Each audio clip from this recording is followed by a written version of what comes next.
House Republicans attempting to defund a federal kill switch mandate that would require all vehicles produced by 2026 and onward to feature technology that can automatically disable the vehicle if, quote, impairment is detected. But is it about public safety or more government spying and tracking your personal movements? Let's ask Congressman Andy Biggs, who's in the middle of this fight in the House of Representatives. Congressman, is this another one of these mandates that kind of reads on paper like all unicorns and rainbows and it's for the public good, but then can be perverted into more government spying on Americans? Tell us about it. Yeah, Tom, I think you're exactly right. I mean, we think this is come to our attention. Thank goodness Thomas Massie, Kentucky, bringing that amendment to the floor. Unfortunately, 19 Republicans killed it. But think about this. There's already black boxes in your cars. We know that the abuse of the FISA, the Foreign Intelligence Surveillance Act, against American citizens. We've seen the weaponization of government. And ostensibly, this is to stop drunk drivers, supposedly. But this car is going to be able to monitor the alcohol content of a driver. But they can kill it at any time because it's a passive surveillance technique. Mm-hmm. So let's say that you have another COVID vaccine or COVID outbreak. And let's say they determine that you haven't been vaccinated. Can they then go ahead and kill switch your car?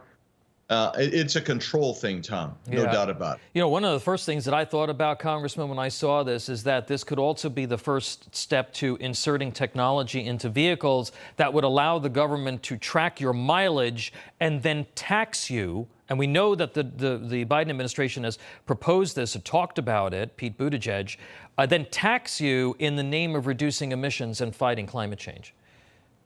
Yeah, there are some states that already have done this as a pilot program, some ongoing in Oregon, a portion of Oregon, to tax you for your road tax, calling it a mileage tax instead of a use tax. So that way they can track how many miles your car goes, then they send you a tax automatically.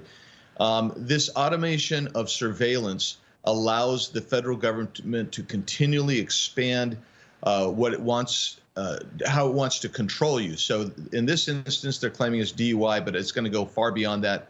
And this has been going on for some time, and it's expansive. And shame on my colleagues for not passing that amendment, because we have to stop this, because this goes in, Tom, believe it or not, by the end of 2025. This is going to be in all new cars being manufactured. Yeah, that's right, because 2026 model years are produced in 2025, and that's not far from now. 19 Republicans voted against this. Well, what was their rationale for not voting against it? We put them all up on the screen here. Yeah, I'm not sure what their rationale was. They don't take it seriously, I guess, or didn't get it. But the bottom line is, they will be surprised, I think, when you start seeing this actually go into effect, unless we are able to kill it. We want to kill the kill switch, and that is what we need to do. And, there's other opportunities for us to do it, and I think the vast majority of our conference wants to do that, so I'm looking forward to that happening. But the problem for us is it has to be in a piece of legislation that Democrats in the Senate will vote for that the president won't veto. And this was a perfect opportunity for us to get that in, and it didn't happen. They claim that it won't be, the Democrats claim that the information is not going to be shared with third parties, but why at this point should anybody believe that at this point?